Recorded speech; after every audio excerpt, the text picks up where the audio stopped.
Hello, dear friends. This is Kira Rudik, member of Ukrainian parliament and leader of the political party Holos. I'm speaking to you from Kiev, Ukraine. So the United States have attacked Iran and things for Ukraine becoming a little bit better. This is what we are going to cover today. But before we start, please subscribe to this channel and like this video. I really enjoy that I'm able to talk to all of you. Thank you. So, first of all, things on the ground here in Ukraine have become a little bit better. We are trying not to jinx it, but really we survived through the winter.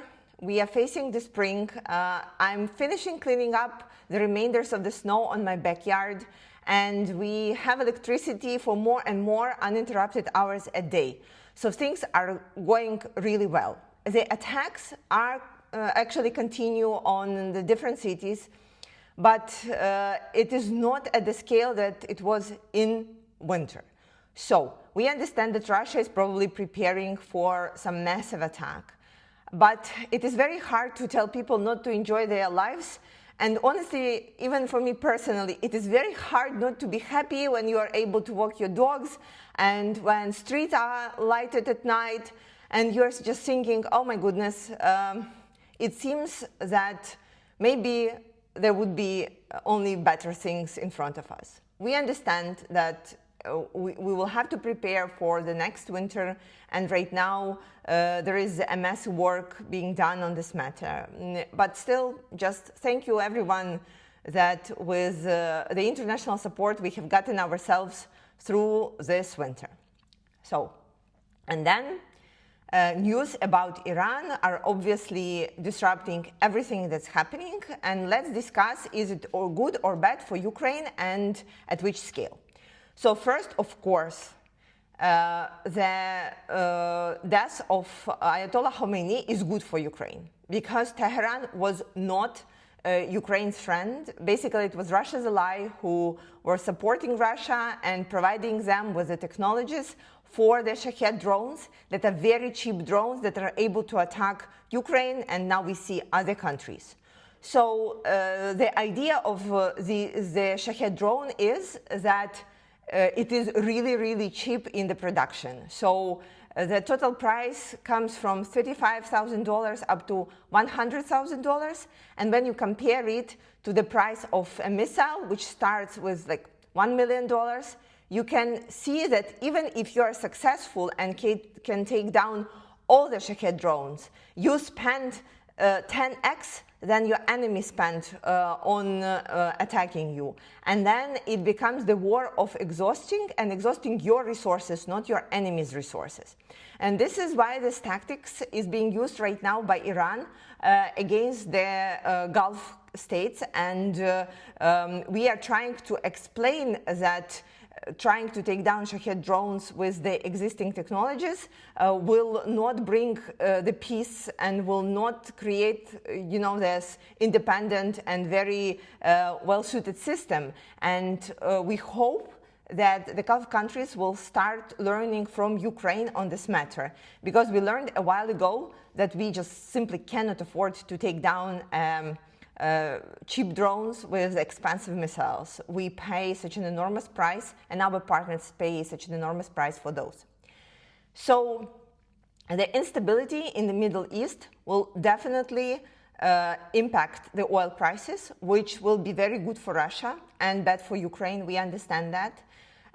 Then the instability in the Middle East will ramp up the prices for the air defense systems, because suddenly all of the Gulf countries with their resources will be able to purchase the air defense systems that Ukraine desperately needs. And so, as of right now, it is very hard to weigh what would be better for Russia to lose one of the key allies. We hope that this ally is already lost, or for us having this instability that will also distract the world from the war in Ukraine. Because we do not have control on what is happening, we just should adjust to what we see is happening. And obviously right now Ukraine needs to concentrate on how to manufacture our own systems to defend against Shahed drones, on how to make sure that the Patriot missile systems and the ammunition to that will be provided uninterrupted to Ukraine.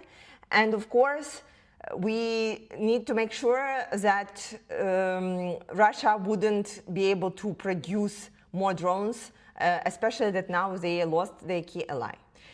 I'm sure that you have already heard it elsewhere, but I will repeat it. Everything will be decided on the matter how long this operation will continue on. If the regime change would be achieved within the weeks, then it will be definitely a good thing for Ukraine, because Russia will lose their ally, and then there would not be destruction and interruption of the supplies. If that will become a next Afghanistan, a long-term operation without the significant results, then of course we are very worried, and we will have to work with our international partners to figure out where is Ukraine in all this new schema of things. But generally, I can tell you, though we are discussing it as this new geopolitical reality, in Ukraine, people are simply happy about the spring. And on a political level, of course, we have to think strategically and already have to worry of how to survive the next winter. But when I get calls from the front line that they are getting ready for potential Russia's offense, we are concentrated on that.